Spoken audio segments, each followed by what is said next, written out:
O desaparecimento de Sujata demorou a ser notado.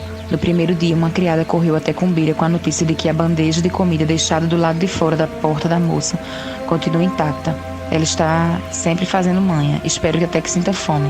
O fato de Sujata ter ficado trancada em seu quarto só confirmava as suspeitas de Kumbhira, que sabia muito bem que a jovem estava morrendo de amores.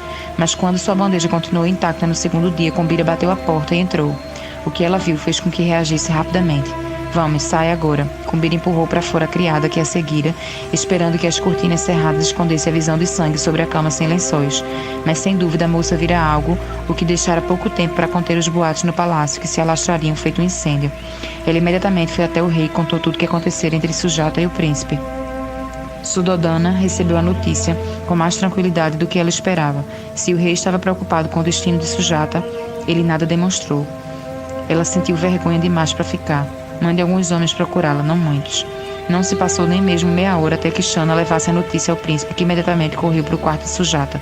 Kumbhira tinha sido rápido o suficiente para remover a cama. Mesmo assim, Siddhartha ficou alarmado com o desaparecimento repentino de Sujata. Mandei meus homens buscá-la. O que mais você espera que eu faça? Ela queria ir para casa. Alguém deveria ter feito algo para que a moça não se sentisse tão sozinha. O comentário do pai irritou Siddhartha. O pavilhão dos prazeres estava à sua disposição desde que ele completara 16 anos. Mas aqueles 2 anos, o príncipe nunca fora até lá. Suddhodana sentia-se ofendido com essa demonstração de castidade. Não coloquei aquelas moças lá para que você rezasse com elas. Provocou o rei certa vez. Frustrado com a indiferença que seu pai demonstrara por Sujata, Siddhartha recorreu a Channa. Precisamos encontrá-la. Precisamos mesmo? Pare e pense um pouco. Há grandes chances de que seu pai esteja por trás disso. Ele quer que ela suma. Você acha que ela é igual a um cavalo velho? Perguntou Siddhartha friamente. Ele sabia muito bem que seu pai fazia as pessoas desaparecerem depois de certa idade, da mesma forma que acontecia nos estábulos. Channa não discutiu, colocou uma sela em seu cavalo favorito e rumou para a saída. Não diga a ninguém que eu saí, você fica aqui. Viu que Siddhartha ficou completamente vermelho. Vá em frente, pode me culpar. Mas você não pode se arriscar a sair daqui. Siddhartha sabia muito bem que, se saísse pelos portões do palácio em busca de Sujata, ninguém poderia prever qual seria a reação de seu pai. Cada uma das pessoas da corte conspira para que ele fosse um prisioneiro. Mas isso não o impediria. Siddhartha andou com passos decididos até o cabide de selas. Pegou uma e começou a prendê-la em seu cavalo Kantaka. O garanhão costumava ficar quieto para que ele o aprontasse, mas dessa vez esquivou-se e quase deu um pinote. Calma, sussurrou Siddhartha. Depois de montar, Siddhartha passou à frente de Channa e foi abrindo caminho em direção à floresta. Em uma de suas caçadas, o amigo certa vez apontara para um riacho que descia um morro íngreme. Apesar das patrulhas do rei, o príncipe já tinha questionado em outras ocasiões se aquela poderia ser uma rota de fuga. Channa lhe dissera: no fundo há uma vala seca. Se eu quisesse fugir e ninguém se soubesse, primeiro levaria os cavalos pelo riacho para eliminar o cheiro. O riacho se torna ainda mais íngreme adiante. Ninguém pensa em patrulhá-lo. Seguiram aquele caminho porque, mesmo que ele desaparecesse apenas por uma hora, um grupo de soldados seria enviado para procurá-lo. Disso, tinham certeza. Foi fácil achar o riacho. Era escarpado e cheio de rochas, tanto que os 2 cavaleiros ficaram em silêncio, concentrando-se em conduzir seus cavalos. A vala cega, como Channa havia prometido, ficou ainda mais íngreme. Decidiram desmontar e puxar os animais. Sobre a copa negra de árvores e parreiras retorcidas da floresta fechada, o sol batia pontilhado na pele dos 2, mas cada raio era abrasante no calor do meio-dia. Não era desse modo que Siddhartha tinha imaginado sua fuga para a liberdade, mas a realidade ditou que fosse assim. Channa começou a falar, soltando frases entrecortadas, enquanto tentava transpor a descida cheia de pedrinhas. Meu pai me fez prometer guardar segredo sobre tudo o que aconteceu quando você e eu éramos bebês. O rei mandou todo mundo embora, todos os velhos e doentes. Foi uma época ruim. Siddhartha já tinha chegado àquela conclusão sozinho. Depois da morte de sua mãe, esse era o fato mais triste sobre seu nascimento. Channa parou de falar, tentando acalmar o cavalo, que sentia o chão escorregadio sobre os cascos. A vala levava até uma mata de bambus em que o espaço entre as árvores era estreito demais para que um cavalo passasse. Tem uma velha estrada mais adiante. Levaram algumas das pessoas por lá. Quem? Algumas mulheres. Aquelas de quem o rei não precisava mais. Channa recontava o passado num tom monocórdio, como um médico que declara a causa de morte de um paciente.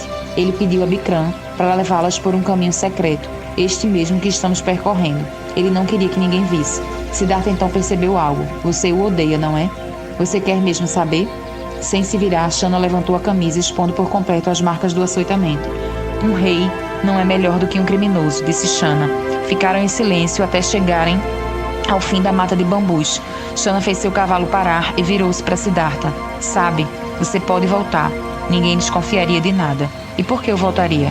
Shanna achou que Siddhartha parecia mais pensativo do que nunca.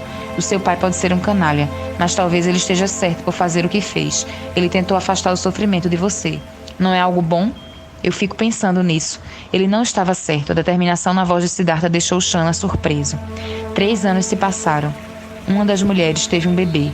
A vida era muito difícil e ela morreu. O bebê sobreviveu. Então seu pai mandou dinheiro e comida, ano após ano, porque se sentia culpado. Até que ela tivesse idade suficiente para vir para a corte. Fiquei feliz por ela não ser sua meia-irmã. O tom de voz de Shanna agora era indiferente. Ele havia tirado um peso dos ombros. Bom, a vila dessas pessoas fica em frente. É lá que teremos melhores chances de encontrar Sujata, se ela de fato fugiu. Mas não acredito nisso. Siddhartha não perguntou a Shanna sua opinião sobre o desaparecimento. Ele mesmo tinha suas premonições. Nada podia parar de pensar no fato de que não vira Devadatta nos últimos dias. Seria típico ele sequestrar Sujata por vingança. Teria sido muito melhor se o rei a tivesse mandado embora à noite em vez disso. Siddhartha olhou para a vila lá embaixo, que parecia normal à distância. Uma única estrada de terra serpenteava entre cabanas baixas de bambu, sendo que o único fator de estranheza eram as áreas desertas queimadas e os campos descuidados ao redor. Por que os agricultores não estavam cuidando das plantações? Vamos, não dá para ver muita coisa aqui de cima, disse Shanna. Liderou o caminho, descendo um sulco estreito, uma trilha. O mato crescia até tocar a barriga dos cavalos. Shanna chamou atenção para a vegetação. Ninguém passa por aqui. Provavelmente ninguém vem visitá-los há 6 meses. Por quê? Não havia nenhuma praga na área, e a riqueza da vegetação indicava também que não tinha havido seca na região. Porque essa é a cidade esquecida. É assim que todo mundo chama esse lugar. Prefiro Cidade do Rei, mas é melhor ficar quieto.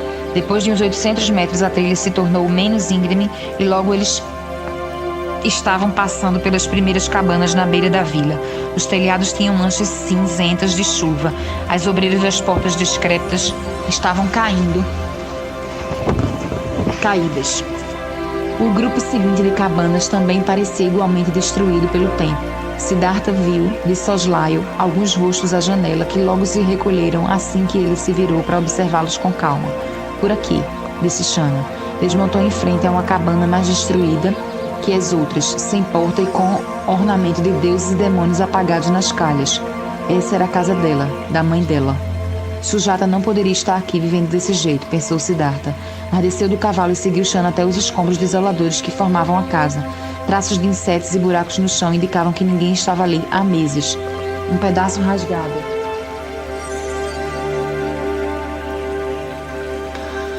sobre uma janela dos fundos e um bule rachado perto do buraco do carvão usado para cozinhar eram os únicos sinais de que uma mulher talvez houvesse morado ali.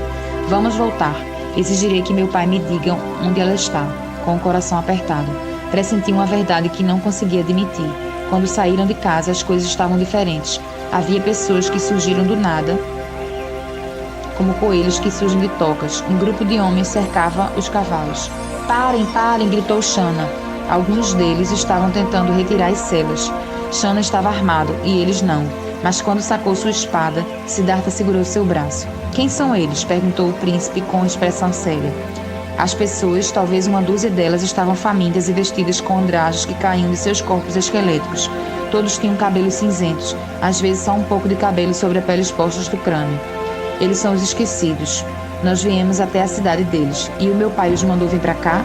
Shanna fez que sim. Os velhos decrépitos que haviam tentado roubar as celas tinham caído no chão, prostrados. As mulheres deram um passo à frente e, sem dizer nada, ergueram as mãos em concha pedindo comida. Deles as coisas que temos, disse Siddhartha. Havia um pouco de comida nas bolsas das celas. Desviou o olhar quando Shanna pegou pão e carne para dar àquelas pessoas. Não podia suportar a visão dos pedintes ansiosos por restos de comida. A confusão chamou a atenção de outros moradores que se aproximavam, vindos da parte central da vila. Vamos embora, insistiu Shanna. Por quê? Eles não são perigosos. Isso era algo óbvio, já que as pessoas que chegavam eram tão velhas quanto as primeiras que eles encontraram. Shanna mesmo assim estava inquieto. Eu poderia matá-los em um só golpe de minha espada, mas mesmo assim não é seguro. Por que não? O que há de errado com eles? Shanna não sabia quanto Siddhartha desconhecia do mundo. Então ele falou como se estivesse se dirigindo a uma criança pequena. Essas pessoas estavam na corte quando você nasceu. E já naquela época eram velhas demais para ficar por lá. Aqueles ali, de muletas, são aleijados. Ficaram doentes, mas ninguém cuidou deles. Não toque nos que estão tossindo, cobrindo a boca com um pano. Eles transmitem doenças e você pode ficar doente também. Eu ainda sou jovem e saudável. Obrigada. Nós vamos ficar com eles? Perguntou Siddhartha, genuinamente confuso. Algum dia. Todos nós? Todos nós.